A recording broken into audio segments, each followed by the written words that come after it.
to you, ladies and gentlemen, and welcome to the Mpc Press Briefing. We thank you for honoring our invitation, and to thank you for the press, for your support, and for this strategic role you play in helping to inform the Ghanaian people about the bank's monetary policy decisions.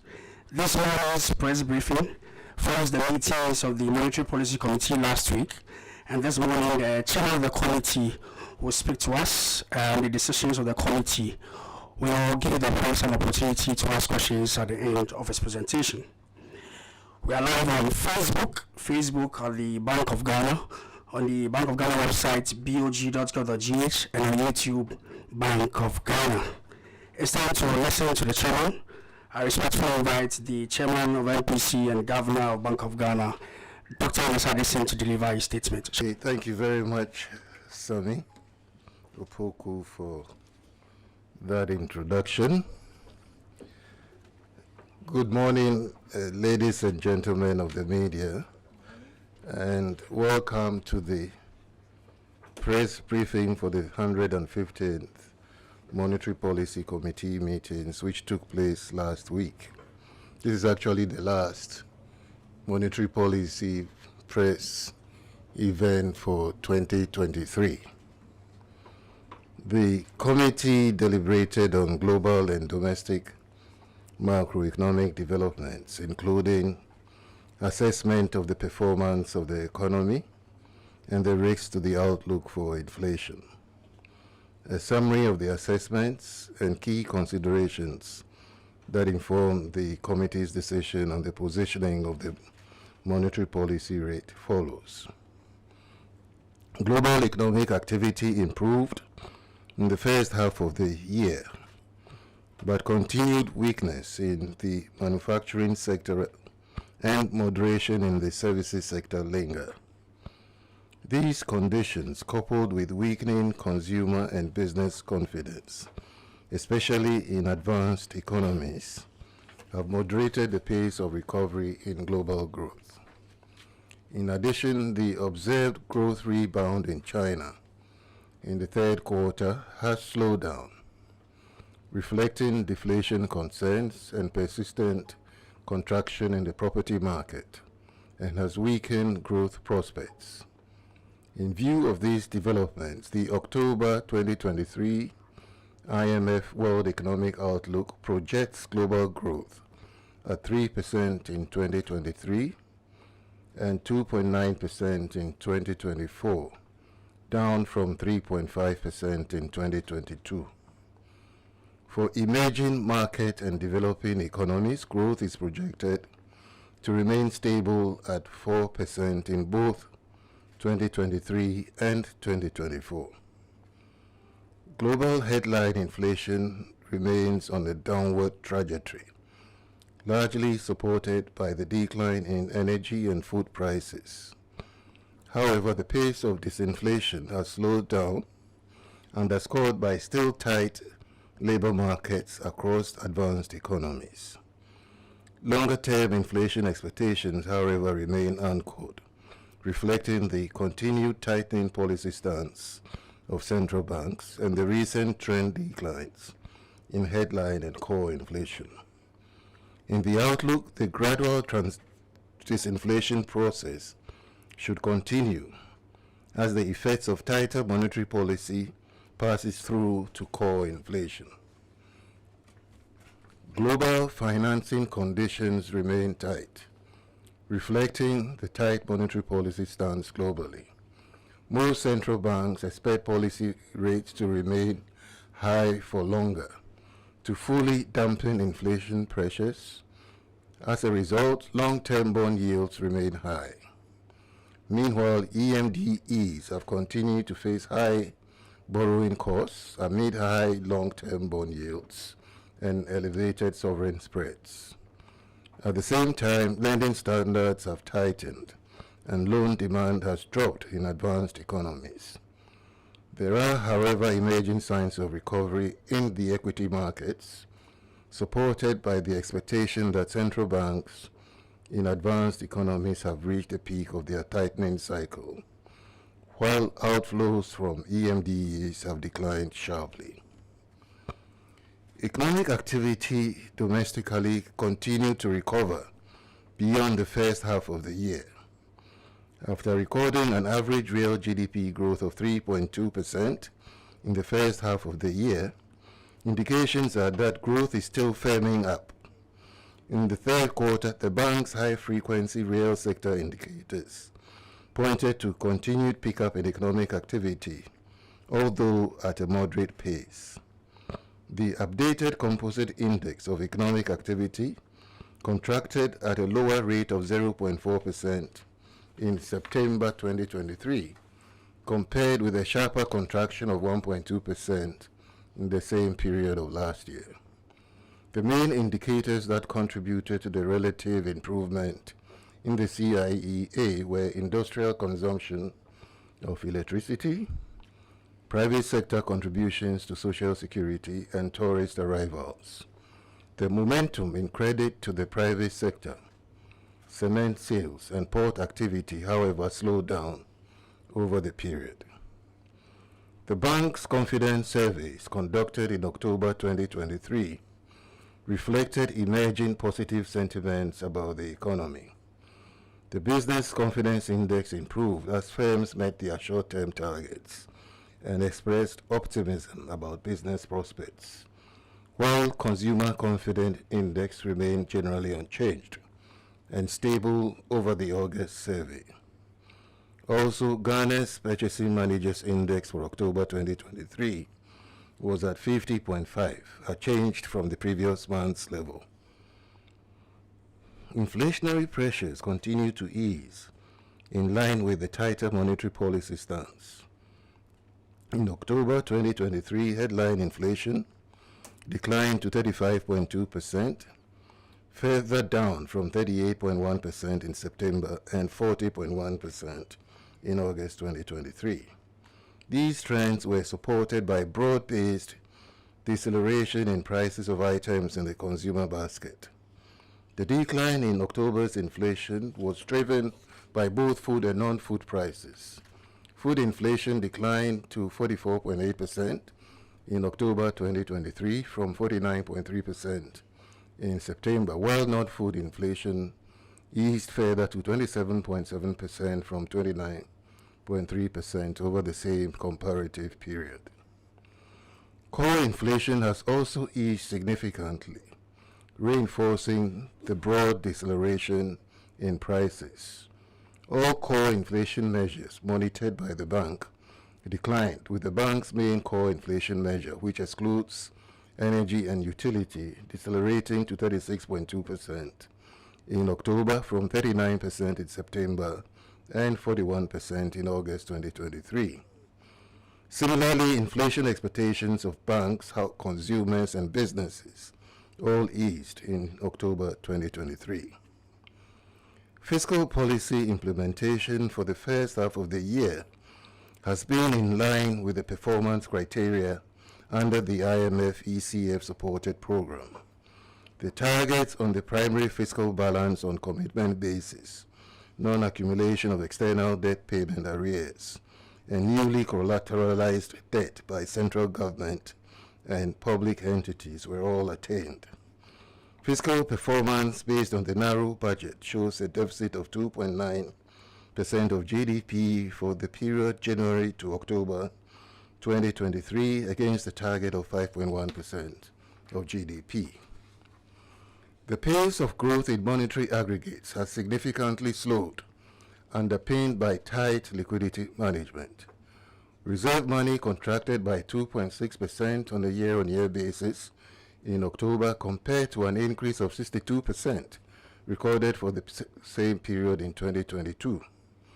The significant contraction in reserve money was on the back of strict adherence to zero financing of the budget and sustained liquidity withdrawal efforts of about 44.9 billion Ghana cedis.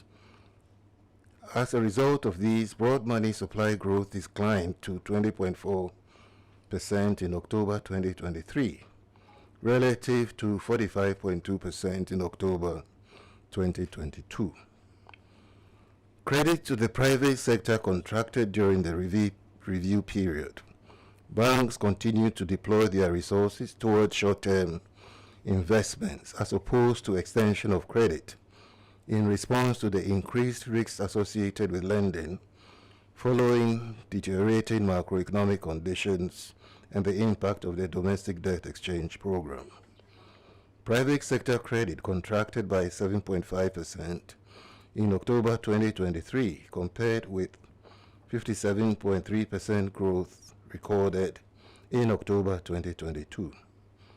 In real terms, credit to the private sector contracted significantly by 31.6% relative to a growth of 3% recorded over the same comparative period. On the money market, interest rates broadly tightened at the short end of the yield curve.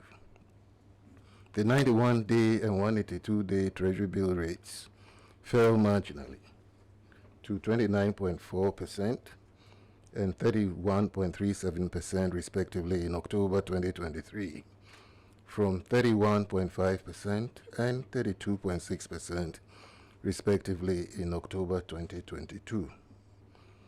The rate on the 364-day instrument, however, increased to 33.16% from 32.32% over the same period. The interbank weighted average rate, that is the rate at which banks lend among themselves, increased to align with the policy corridor. The weighted average rate increased to 28.49% in October 2023 from 23.98% in October 2022, in line with movements in the monetary policy rate and an increase in the cash reserve ratio. This led to an improvement in the policy transmission as the average lending rates of banks increased to 32.6% in October 2023 from 31.4% in the corresponding period of 2022. The banking sector remains stable, sound, liquid, and profitable, even as banks continue to adjust to the impact of the DDEP. The sector's capital adequacy levels remained above the minimum regulatory level with regulatory reliefs, with most banks carrying excess liquidity. The industry's NPL ratio increased to 18.3% in October 2023 from 14% in October 2022 and 15.7% in January 2023, reflecting elevated credit risk associated with the effects of the macroeconomic crisis of 2022. Profitability continues to improve as banks continue to invest in high-yielding, short-dated Bank of Ghana and Government of Ghana instruments. The banking sector showed some resilience as the various stress tests on bank capital following adverse macroeconomic shocks pointed to stability. Developments on the international commodity markets showed that prices of Ghana's major export commodities recorded gains relative to price conditions at the beginning of the year. Since January 2023, crude oil prices have registered a 9.1% increase to $88.7 per barrel in October 2023, driven in large part by concerns about global supply shortfalls arising mainly from the extension of production cuts from Saudi Arabia and Russia. Cocoa prices have risen sharply to levels last seen in the 1970s to $3,603.3 per ton in October 2023. The 41.9% increase in cocoa prices is mainly attributed to mounting concerns over tight supplies in Ivory Coast and Ghana, stemming from adverse weather conditions. Gold prices gained 6.6% to settle at $1,913.79 per fine ounce, largely due to expectations of a pause in the U.S.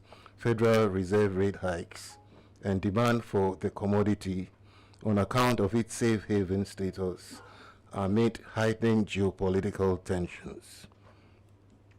There was further improvement in the trade balance over the first 10 months of the year, reflecting the generally favorable commodity prices alongside import compression. The trade account indicated a higher surplus of $2.1 billion for the first 10 months of 2023, relative to a trade surplus of $1.8 billion in the same period of 2022. This was driven by a greater reduction in imports relative to exports. Total imports declined by 8.9% to $11.4 billion, driven by both non-oil imports and oil and gas imports. Non-oil imports were estimated at $7.7 billion, down by 9.3%, while oil and gas imports also declined by 8.1% to $3.7 billion. Merchandise exports also declined by 6.4 billion to 13.4 billion US dollars, and this was weighed down by crude oil exports and cocoa products. Of the total, gold export earnings increased by 13.9% to 6.1 billion US dollars, benefiting from both volume and price effect. Cocoa bean exports also increased by 6.1% to 1.1 billion US dollars on the back of higher volumes.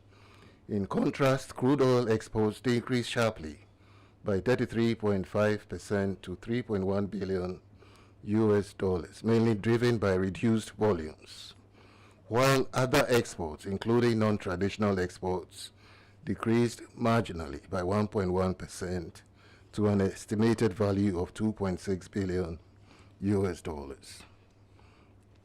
Data up to the third quarter of the year shows that the current account recorded a surplus of $1 billion US dollars, in contrast to a deficit of $1.8 billion US dollars recorded for the same period of 2022. The surplus was driven by improvements in the trade account, a sharp drop in income payments, and strong growth in remittance inflows. The income account improved significantly on the back of the debt standstill, which led to a sharp decline in net income payments by 56% to 1.4 billion US dollars, and in interest payments on public debt by 89.8% to 134 million US dollars, compared with 1.3 billion US dollars in the same time of 2022. Remittance flows, however, increased to 3.2 billion US dollars compared with 2.5 billion US dollars in the same period of 2022. The capital and financial accounts are benefiting from reduced portfolio outflows and lower amortization payments. The capital and financial account recorded a net outflow of 1.5 billion in the review period, slightly lower than the 1.6 billion recorded a year earlier due to lower portfolio payments and reduced government amortization. In the period, portfolio outflows reduced to 195 million US dollars compared with 1.9 billion a year earlier. Also, government's loan amortization declined by 41.7% to 523 million, mainly due to the debt standstill. Foreign direct investment also moderated to 926 million US dollars from 1.1 billion US dollars in 2022. The favorable developments in the current and the capital and financial accounts impacted positively on the balance of payments.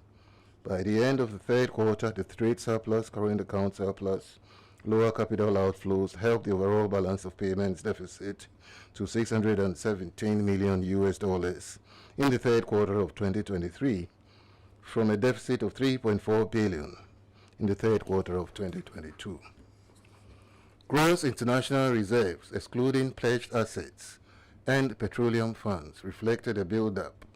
The level of reserves, as defined under the IMF program, increased to 2.5 billion, equivalent to 1.1 months of import cover at the end of October 2023, from the December 2022 position of 1.5 billion, that is 0.6 months of import cover. This indicates a build-up of about $1 billion US dollars, driven mainly by the Gold for Reserves program. The above favorable external developments and tighter monetary policy stance have resulted in a relatively stable CD in the year so far. Excluding the sharp depreciation of 20.6% in January, the Ghana cedi has cumulatively depreciated by 6.6% against the US dollar between February and November 20th, 2023. The relative stability has largely been supported by inflows from the IMF ECF first tranche, the domestic gold purchase program, as well as purchases of repatriated export proceeds from mining companies and oil and gas producers. Summary and outlook. The committee noted that tighter financing conditions, slower growth in manufacturing and services sectors, and China's slower recovery were exerting some moderating influence on global economic activity. Earlier aggressive policy tightening by advanced economy central banks has contributed to the dampening of inflation pressures, with headline inflation decelerating in many of their economies. This has led to a pause in the tightening cycle. But core inflation remains high and is declining slowly due to strong labor markets. In the outlook, central banks are expected to maintain policy rates at high levels for much longer periods to contain the still elevated inflation levels relative to targets. The prevailing higher policy rates, long-term bond yields, and renewed strength of the US dollar could continue to keep global financing conditions tight, with consequences for emerging market and developing economies. Furthermore, rising geopolitical tensions is creating uncertainty about crude oil prices, and full crystallization of this risk could undermine the disinflation process in many economies, including Ghana. On the domestic macroeconomic environment, the committee observed the broad improvements in the economy, reflecting stable exchange rates, the sustained disinflation process, and increased accumulation of foreign exchange reserves.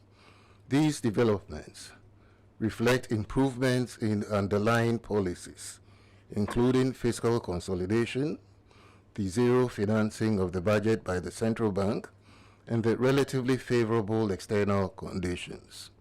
In the outlook, the improvements will be sustained by continued maintenance of tight monetary conditions, sustained fiscal consolidation, and continued reserve accumulation supported through the Gold for Reserves program.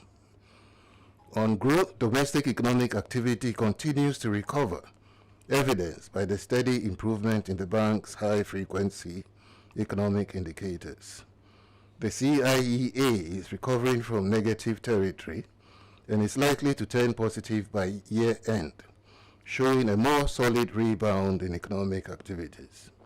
Both business and consumer sentiments remain largely stable. Private sector credit growth, however, remains dampened due to risk aversion by banks amid tightened policy conditions and rising credit risk. With continued improvement in the macroeconomic conditions supported by declining inflation, credit conditions are expected to improve, with a turnaround in credit extension to support growth. The external payment position is expected to improve, underpinned by continuous implementation of the IMF-supported program and the Gold for Reserves program, among others. The early completion and settlement of favorable agreements with bilateral creditors and commercial bondholders will help boost confidence and trigger resource flows to the economy. The strong build-up in reserves have provided cushion against external vulnerabilities, including the delay in the cocoa syndicated loan. Reserve build-up will even be stronger by the end of the year on receipt of the cocoa loan and disbursement of the IMF second tranche. In the outlook, sustained fiscal consolidation will be needed to place the economy firmly on the course of disinflation. The implementation of the budget thus far has been strong, reflecting the attainment of fiscal targets under the program for the first review. The 2024 budget is also designed to reinforce the ongoing fiscal consolidation. Headline inflation has continued to decelerate in the past few months, consistent with forecasts. The latest bank forecast indicates that the disinflation process is expected to continue, supported by the current tight monetary policy stance, relatively stable exchange rates, and base drift effects. All the core measures of inflation and inflation expectations are pointing downwards, and the bank will remain vigilant on risks to the disinflation process.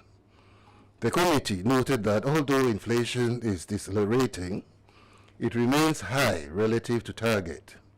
Therefore, there is a need to keep the policy rate tighter for longer until inflation is firmly anchored on the downward trajectory towards the medium-term target.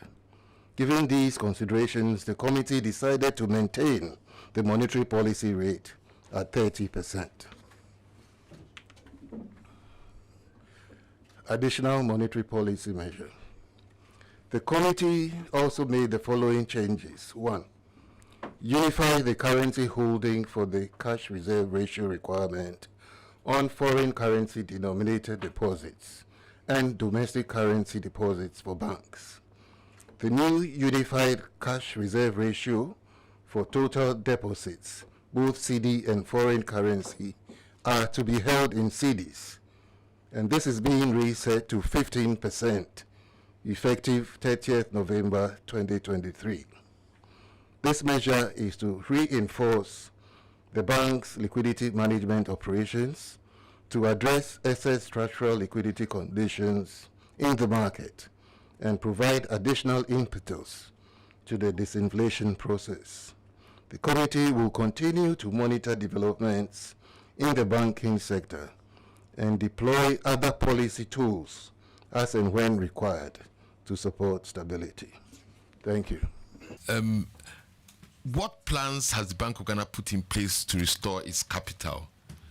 And has the Bank of Ghana concluded agreements with the commercial banks about how to recapitalize following the effects of the domestic debt exchange program? The other thing, sir, is, sir, please, where are the banks putting their money? Deposit growth is strong first half of the year. The fiscal deficit has been cut tremendously this year, and government is not issuing longer-term instruments. So my question is: so where are the banks putting the deposits they are taking? I mean, in real terms, bank lending to private enterprise also is declining. So where are the banks putting the money? Thomas, thank you, George. Hello, my name is George Yafe from Joy FM. Governor, I wanted to find out from you the status of discussion with the bilateral creditors, especially China. And are we assured that in the first week of December, the borders should meet and take a decision on Ghana?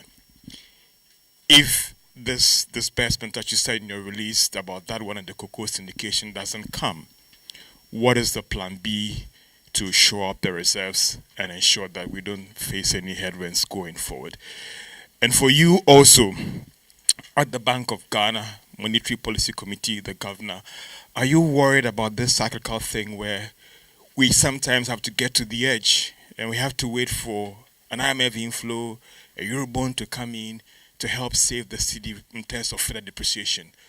What is being done on the monetary side to ensure that at least we get over this challenge where all the time we may have to wait for a Eurobond, wait for an IMF inflow, wait for cocoa loan syndication to help stabilize the Ghana city. And finally, for the governor, I want to find out from you, how committed is the Bank of Ghana to strictly enforce the zero financing, looking at the pressure that is coming from everywhere? If things doesn't improve well for government in terms of improved revenue and all the rest, are you that committed to stick to your zero financing policy? Thank you. Okay, George, thank you. But just to remind the press that there's 2 questions per media house. Joshua. Good morning, Governor. My name is Joshua Amlano with the Business and Financial Times.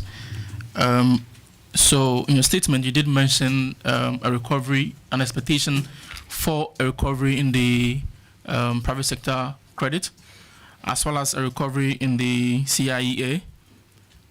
But can you give us, from your forecast, is there a timeline with regards to that recovery in terms of private sector credit, given the extent to which it has fallen, 31 contraction of 31%, and in nominal terms, minus 7% thereabout? And also, to what extent is this trend in terms of private sector credit affecting growth? All right, thank you. Joshua, thank you. Elom.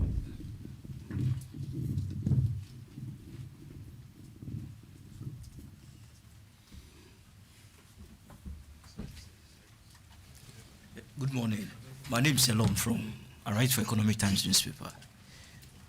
Mr. Governor, I just want to find out whether the Bank of Ghana has put on hold the good for oil policy as directed by the IMF.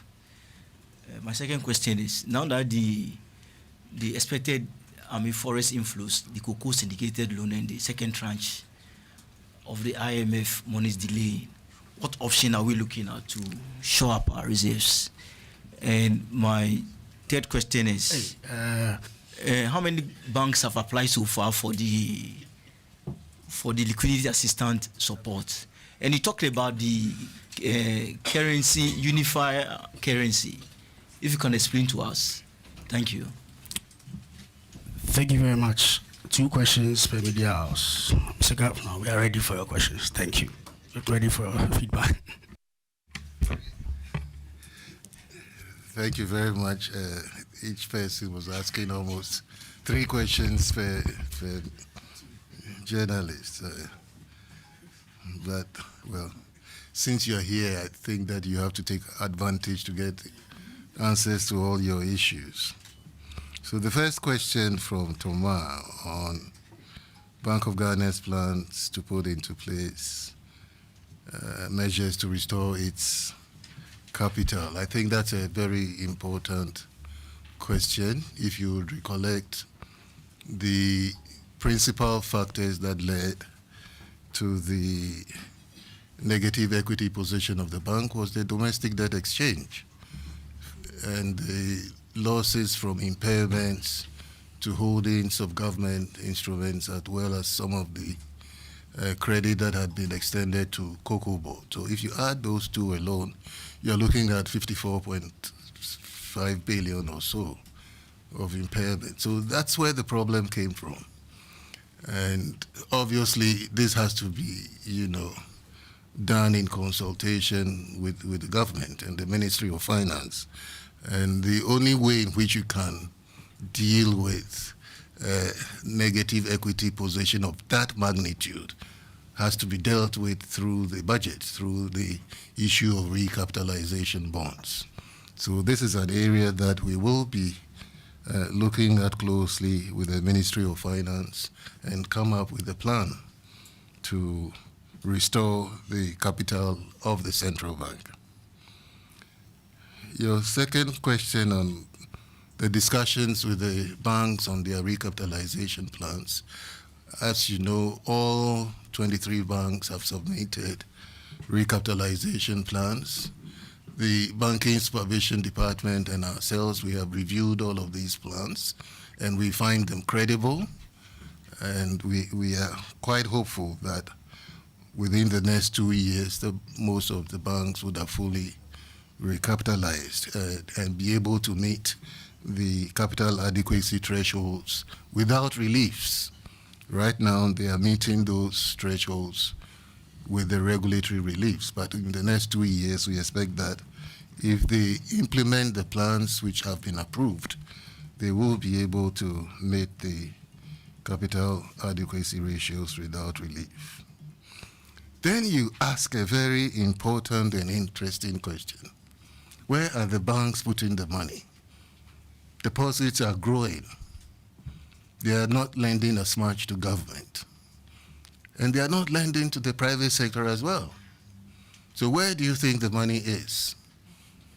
And you will see that for the first time, I gave you how much we have withdrawn in terms of liquidity, right? From the banks, from the system, of nearly, 44 billion.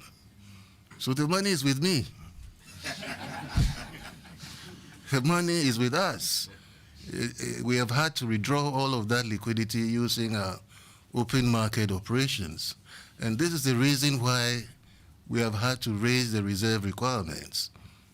This is precisely the reason why we have had to bring in the additional monetary policy measure to raise the reserve requirements so that the central bank also would not, complicate its finances further by sitting on this 44 billion of liquidity withdrawal from the banking system.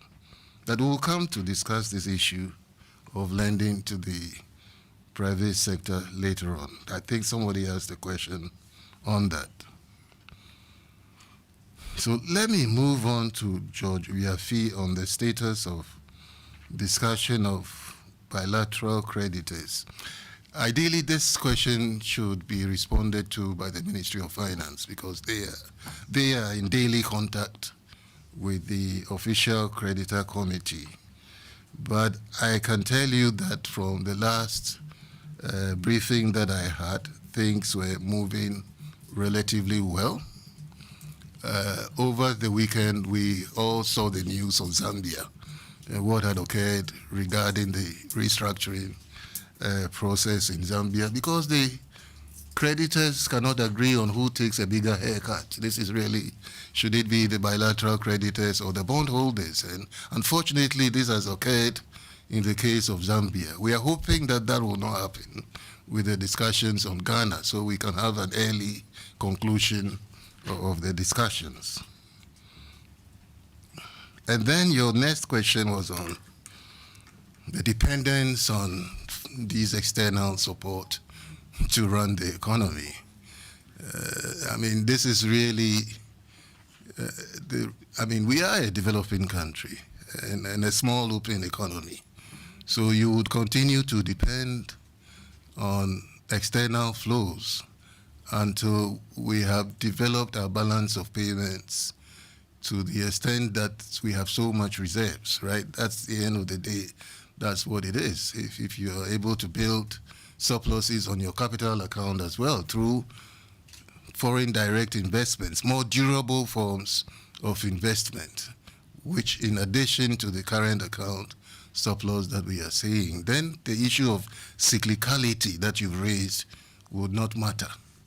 But given where the economy is right now, given the levels of FDI, the cyclicality of external inflows would continue to impact us.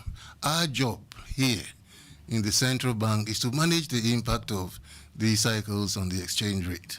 When we have adequate reserves, at the end of the day, this is why the central bank builds reserves, so that at the end of the day, if we have adequate reserves, we are able to manage these cyclical flows better and how they impact movements in the exchange rate.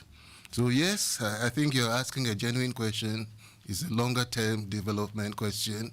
It's a matter of transforming our economy and transforming our balance of payments. And then, these short term cyclical flows would not matter too much. But as the case is right now, this is what we are. This is what it is to be a low middle income country that is dependent on external flows.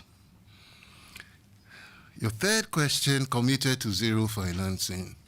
We have been as committed to zero financing as you could ever be. I see you're smiling. I don't know what that means, but 2017, 2018, 2019, zero financing. So the only exceptions came in the year of the pandemic, and of course, the crisis year of 2022. So we are as committed as can be in terms of sticking to this zero financing criteria. By the way, it's also an IMF conditionality. So long as we continue to remain in the program, we would continue to stay to this commitment, unless we decide to, not to go with the IMF program. So those are the, relevant issues where that is concerned. Joshua, I think you got your question a little bit muzzled up. I mean, the issue of recovery in private sector credit, this is where the discussion is. So all that the statement said was that we are seeing some improvement in our CIEA, which suggests that the growth conditions are improving. But the private sector credit, as I stated in the statement that I read, has declined. And in real terms, it's declined even further. And the reasons for that are very clear. I mean, you had an economic crisis in 2022. The macroeconomic conditions have deteriorated. In that kind of environment, borrowers have not been able to service their debts. So the banks are recording higher non-performing loans. The risk to lending has increased. And the banks are reacting, right? They are risk averse. So until the economic conditions improve and people who borrow are able to service their debt on time, the banks will be cautious about lending. So this is what we are seeing. And we expect that once we sustain the progress that we are making in terms of bringing in stability, that would help people who borrow to be able to carry out their business and then service their debts on time. Banks will then feel more confident about lending to the private sector. So we are in a transition. You've had a major crisis in 2022. The impact of that crisis is a worsening of the operating environment for businesses. And when you have a worsening of the operating environment for businesses, they are not able to properly service their loans. And therefore, you see non-performing loans going up. So in response to that, banks are also risk averse. They will tend to shy away from lending at this time. We expect that as things improve, all of these dynamics would change. And then you will see that the businesses are better able to service their debt. And then the banks would also feel more comfortable, increasing lending to the private sector. And of course, your next question was its effect on growth. I mean, you are right. And these are all some of the factors which would, feed into growth. So the sluggish growth that we saw, 2%, 3%, really, for a country that was growing at 7%. So it's all sort of interlinked, right? As the lending improves, as the macroeconomic environment improves, as businesses are able to service their debt, and banks are able to resume lending to the private sector, you will see that the growth prospects would also improve. So we are in a transition, and we expect that that transition would also eventually help propel growth upwards. Elom, Economy Times, whether we have put the gold for oil policy on hold. No, we haven't. The discussion with the IMF itself was not about putting it on hold, but to put into place a plan for the eventual exit. If you would recall, the gold for oil policy was a crisis management policy. We came in at a time in 2022 when the currency was depreciating very sharply.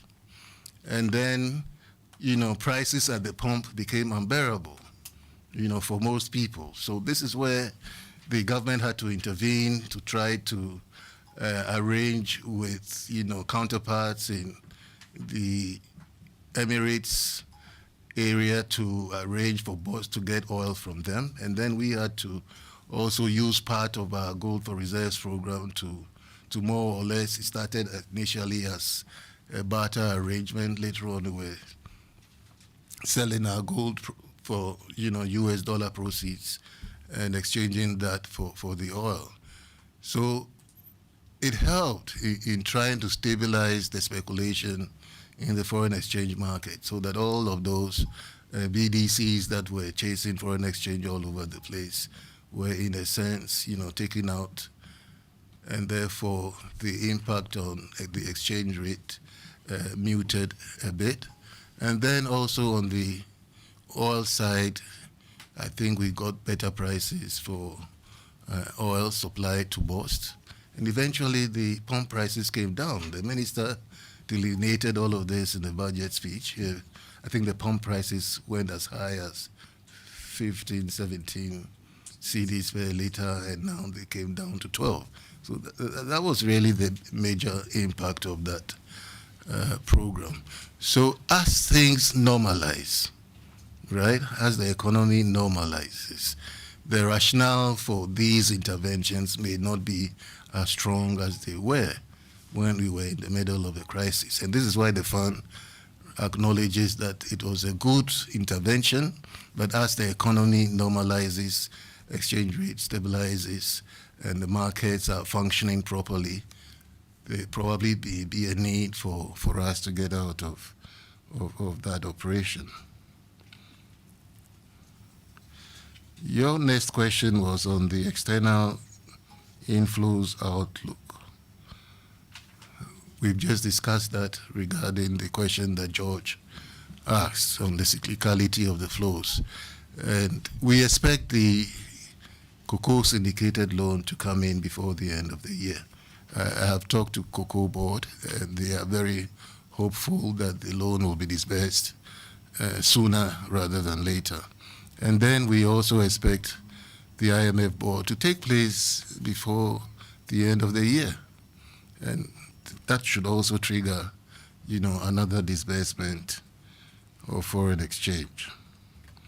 Then your last question was whether there were any banks on liquidity support. No, there are no banks on liquidity support. However, you know that we have some legacy institutions in the non-bank sector, right, that are, in a sense, not able to meet depositor payments. And these are legacy problems. We have not been able to raise the necessary resources which would allow those institutions, to be resolved and the depositors' funds returned to them. It's an issue that we are looking closely at under this IMF program. And the plan is to set aside some resources from the budget, hopefully. And once those resources are identified, we will take care of that legacy problem in the non-bank financial institution sector. This is an area where the discussions on the financial sector, always miss. I hear statements like, you spend so much money to clean up banks. But they don't compare apples with apples, because that 22 billion or 25 billion that is quoted was not the amount spent to clean up banks alone. That was the amount spent to clean up banks, savings and loans institutions, microfinance institutions, and institutions that were licensed by the SEC. So that's the total financial sector cleanup cost. So when people make those kinds of comparisons, they are not comparing apples with apples. And in particular, because the SDI cleaning up can be very expensive. With the banks, we are able to recover assets. The receiver is working on recovering assets from the banks. The microfinance institutions, the savings and loans institutions that were shut down, almost had no assets. You could not trace any assets. Most of them had just dissipated depositor funds, and you could not even find what those resources were used for. So cleaning up the SDI sector can even be more expensive to the budget than cleaning up of the banks. And if you would recollect, everybody got refunded in full. Under normal circumstances, that doesn't happen anywhere. We have set up a deposit insurance arrangement which would make sure that you get some payments if your financial institution went into distress. And you know how much, the deposit insurance will pay. But in recent history, Ghanaians have been used to getting their deposits refunded fully. That makes it very expensive to the budget. So yes, the legacy problems, we are very much aware of that. We have to find the resources to be able to complete that work. Simon, thank you. Second round, Bruce, Honorable Bruce, Edward Nyako, Echo, Kingsley, and Maxwell.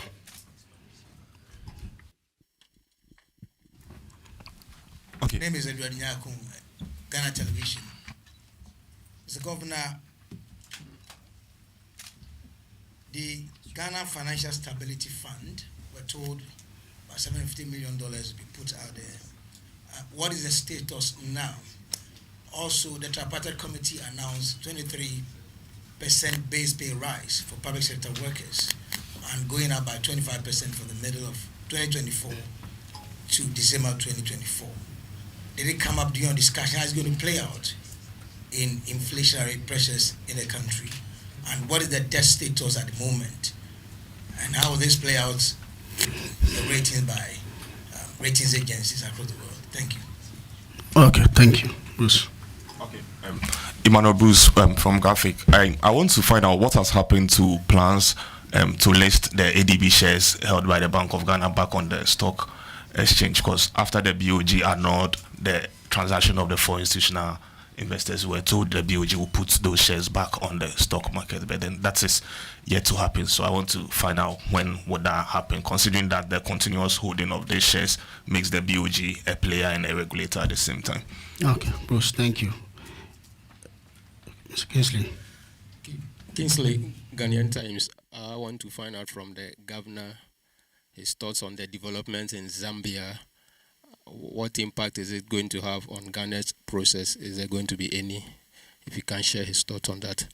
And my second question is that the governor said the profitability we are seeing in the banking industry for the past 10 months is driven by the bank's investment in government instruments. Is the bank excited or worried about the situation? Thank you. Kingsley, thank you. Echo. All right. Thank you, Governor. Governor, why did you raise the cash reserve ratio? And two, you spoke about the recapitalization bond, issuing a certain bond. I didn't quite get it.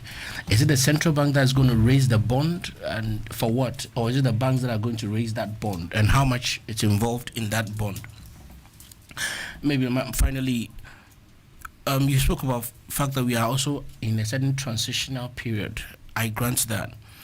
But given this time, is there scope for the central bank to also lead a certain kind of a charge where you put together some monies available at relatively cheaper or more competitive rates to help Ghana's real sector to tap into and invest into certain specific strategic areas during these transition periods? Would that not help? Now let me give you a background example.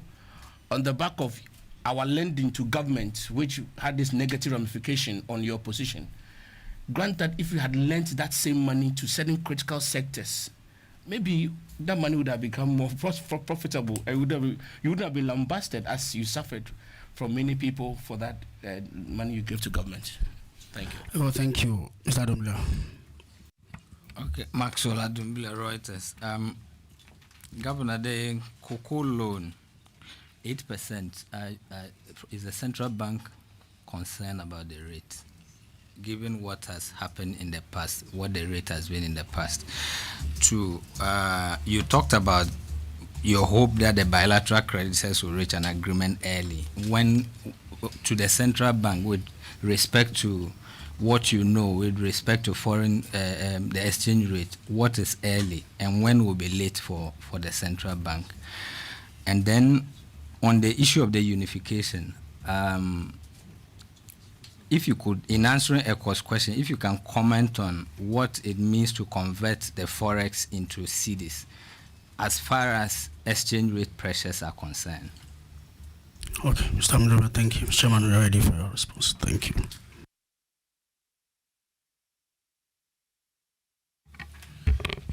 Well, another interesting round of questions, starting with Edward Nyaku. And the question is whether the fund has been set up. I think that the ministry has already published clearly the fund and the governing arrangements regarding the Financial Stability Fund. So the fund, to the best of my knowledge, is almost operational. And maybe we need to get the ministry to clarify the exact date that they intend to launch it. This is really what is not clear. We probably need an event to launch the Financial Stability Fund, and then it will be clear to everybody that the fund is operational. Then your second question was a concern about the wage adjustments, which I think it's a fair concern, because wage adjustments bring a certain level of rigidity, which can be transmitted to rigidity in pricing, and by itself can create an inflationary problem. But I believe that those adjustments are consistent with the projections in the 2024 budget. And to the extent that the government stays within those ceilings, then we should be fine. The next question was plans to flow the ADB shares after our intervention, and in retrieving those shares from, what was the name of the firm again? No. Well, but you know the story. Yes. So when we retrieved those shares, they were vested in the financial investment trusts of the Bank of Ghana. So they are not really being held by the Bank of Ghana. It's really indirect. But as you're aware, I mean, ADB is also one of those banks that need to be recapitalized. And as part of its recapitalization, it needs also to raise more money on the stock market. So I think that would be a right time to look at the floating of the ADB shares to other investors. So this is being discussed. Hopefully that should be done within the 2-year window, which I believe BSD has given for the recapitalization for the banks. Then the next question about whether the developments in Zambia will not affect Ghana, we are hoping that they won't. And it's not a development which we are happy with. It creates problem for the entire G20 common framework, and we do not really want to have further delays in the resolution of the treatment for debt for countries that are in distress. And then your next question was whether we are excited about the profitability of banks from investments in government instruments. I'm not sure what you mean by excited, but I mean, to the extent that the banks are recording profits so soon after the domestic debt exchange, we think it's a good thing because it puts them in a better position to address their capital issues. But at the same time, remember, these are not profits being generated from lending to the private sector, but just investments in Government of Ghana paper, and also taking advantage of Bank of Ghana's open market operations in a sense to bring the money to us for our liquidity management purposes. So yes, and this is really the rationale. Somebody asked about why the reserve requirement. This is really one of the rationales behind the adjustment to the reserve ratios, so that we can manage that liquidity, excess structural liquidity out there without necessarily using our open market operations instruments. Then the next question that I have here, I'm not sure if the person got what I said right. I mentioned the fact that if you recollect the negative equity position, it came out of impairment of Government of Ghana debt and Cocoa Board debt to the tune of over 54 billion. And that kind of, the size of that impairment cannot be taken care of through any other method but to recapitalize the central bank. And if the central bank is to be recapitalized, the central bank is not going to go out to issue any bonds. The government would have to do that. This is the point that I'm raising. And then your last question is kind of interesting, the scope to lead change. It's not just about change. It's about sustainable change, right? So anything the central bank does has to be sustainable. The central banks that go in there abandon their main mandates, right, to go and support other objectives, have never been able to sustain those, policies. A lot of people ask me, why don't you, put money into rice, just like the CBN does? You should go to Nigeria right now and see what is happening to the economy there and the exchange rate of the Naira. These were the policy missteps that has led to the chaos in that country. They can have a pyramid of rice, but you want to trade off stability for a pyramid of rice and have your currency depreciate by almost 100%. But this is what is happening in Nigeria. So I think central banks have to stay focused on their mandates. And this is what we have been trying to do here. Yes, the government can identify sectors that are important and priority and be funded through the budget. That obviously, is being done. And we've had, the export promotion policy measures that went into setting up the Exim Guarantee Fund, which later on became Exim Bank. That Exim facility is financed through taxation, right? Some portion of import duties are allocated to so those are the kinds of funds that you can set aside and use to support strategic sectors. But I don't think that central bank funding should be used for that. It runs counter to the mandate. And then in the long run, you run into, difficulties such as the one that Nigeria finds itself in.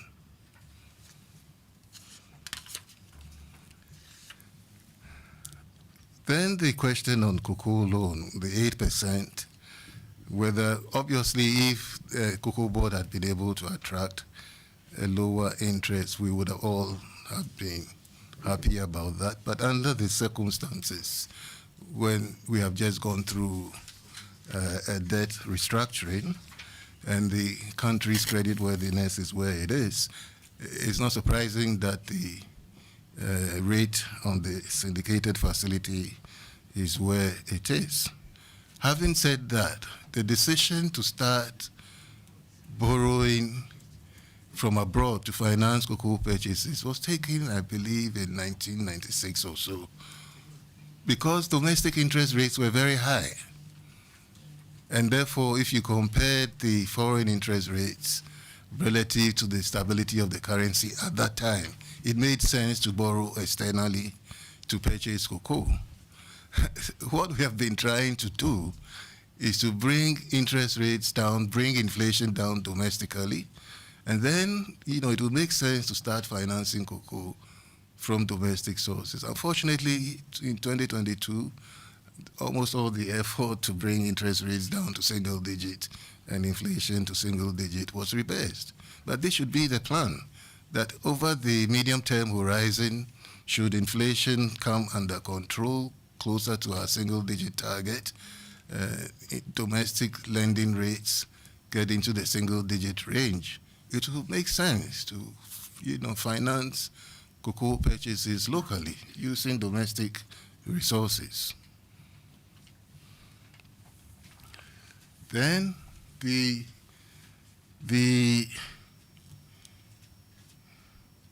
question, I believe from Maxwell, this was on whether bilateral creditors reach early agreement. If they do, what is early? That's the question you were asking me. What is early? Yeah.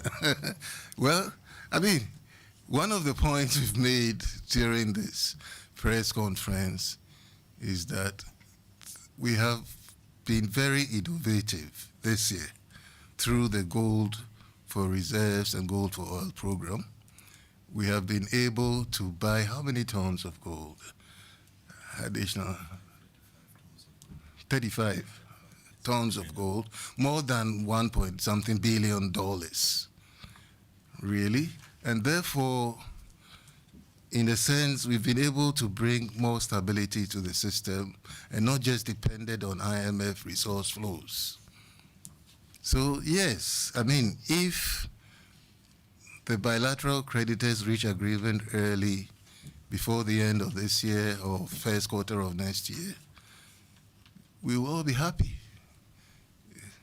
But if they don't, we think we can manage.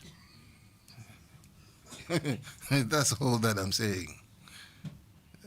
And we are going to see the cocoa loan come in before the end of the year, and we will also get the second tranche of the IMF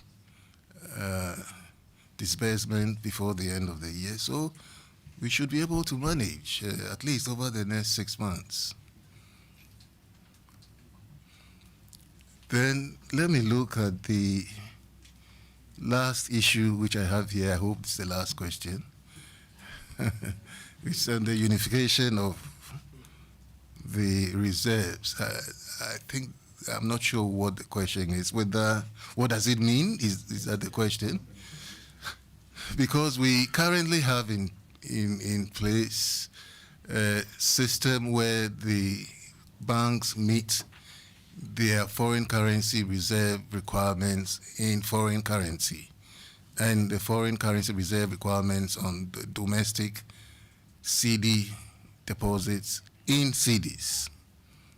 Right? This was an adjustment that we did about a year ago. Right? Before that, banks provided reserve cover for all their deposits, whether foreign or CDs, in CDs. Now, when we did that, we released a lot of CDs to the system. And then the banks brought in dollars to meet the reserve requirement for foreign currency deposits. Right? So, Maxwell, the issue that you raised, what do you think the impact would be on the exchange rate? I'm sure you can answer that. Yeah. We don't expect the impact to be negative, if anything at all. The banks now don't have a need to hold it in US dollars. If they have excess dollars, they can release it to the market and allow the currency to appreciate. At the same time, we are able to withdraw the CD liquidity that we want out of the system without having to pay 30% for it. Now, I think that discussion on the ADB shares was with Bellstar, and that's where we recovered those shares from. Just two more questions, Sammy. End of year, we should be a little more relaxed. Okay.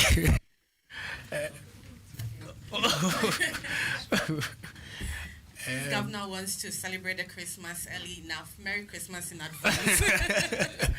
Okay, thank you. My name is Nanoe Yankra for Asasi Radio. Governor, is it also possible that we are not seeing so much pressure on the CD because we are not servicing our loans now?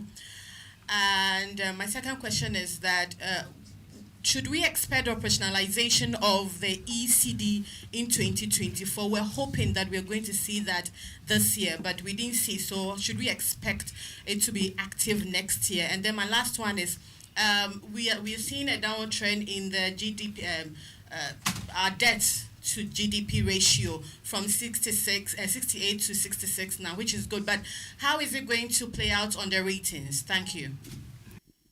Okay, anyway. Thank you. Last question, Justice. Justice. Yeah, thank you very much. Yes. So, from my reading so far, I've not seen the. Okay. Sorry. I want to see you. Provision made for the fiscal slippage. How we are going to finance the fiscal slippage that is expected on the 2024 budget. And some suggestions were that government might be using TBs to do that, treasury bills to do that. Then I want to ask, if that be the case, what will be the impact on the fiscal consolidation we are doing, and how will that impact the general, reform that we are doing, the restructuring that we are doing with the economy? Yes, thank you. Okay, Justice, thank you. Chairman. Okay, thank you very much for this last set of questions. Nana Oye attributing the stability of the CD to the fact that we are not servicing our loans. Yes, I mean, this was the whole point behind the debt restructuring, right?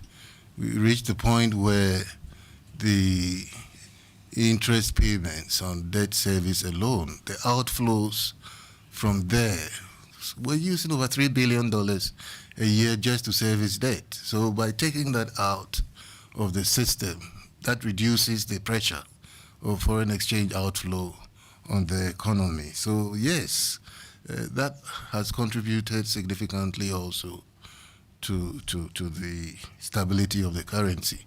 But in addition to that, on the supply side also, you have seen, initiatives such as the gold for reserves and support from the IMF, etc., also coming in on the supply side to improve the availability of foreign exchange to the central bank. So both have worked in a sense to help keep the currency more stable. Your question on the operationalization of the ECD is an interesting one. As you're aware, the pilot was concluded successfully. There is currently an ECD hackathon which has gone on. Innovators in the fintech community who have been competing on the use cases for the CD, developing all kinds of products which could be facilitated by ECD, person-to-person payments and merchandise payments and government payments. And I hear it's been a very keen competition with over 88 entries, right? And now we have had the 88 entries whittled down to the first 10. Those 10 successful winners would be announced in December, I believe, December 14th. We would see the innovators in the fintech industry using the ECD. Unfortunately, we don't think that it will be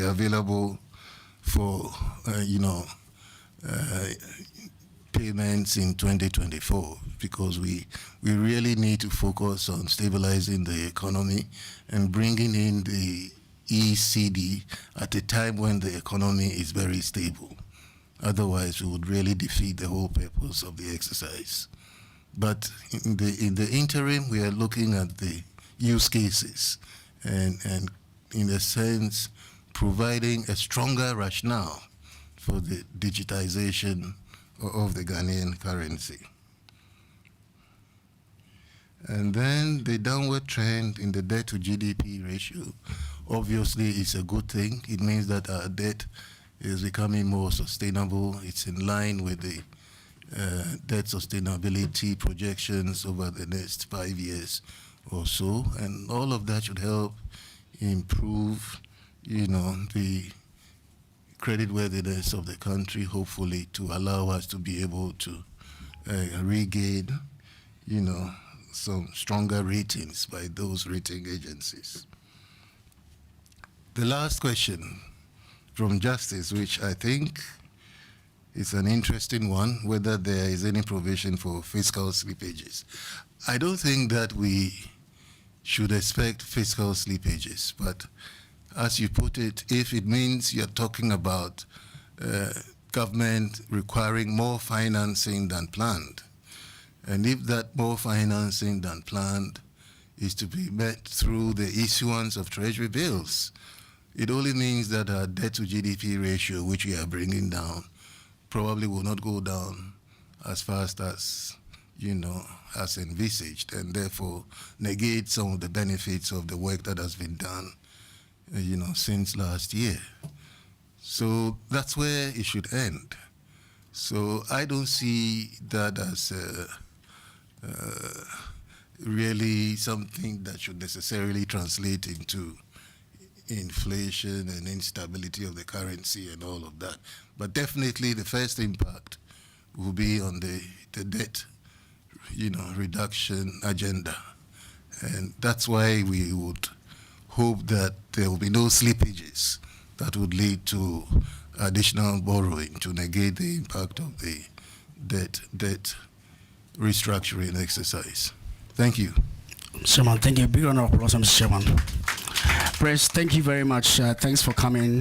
We thank you for your support from January to the last Mpc Press Briefing in 2023. Today, we want to thank you and to say that let's collaborate respectfully. If you want to write any story and you want data, doors are open. The communications office, you have contacts. Respectfully, send a request to us, and then we'll send you the details so you can write your stories. Let's not be in a hurry or in a rush to be the first to break the news, but let's make sure that we have the data, right, so we can put out right information. Mr. Chairman, I want to thank you, First Deputy Governor. And let me wish all the ladies and gentlemen a Merry Christmas and a Happy New Year. Thank you. Thank you. Yes. Right. And members, we thank you. Press, thanks for coming, and God bless you all. Bye.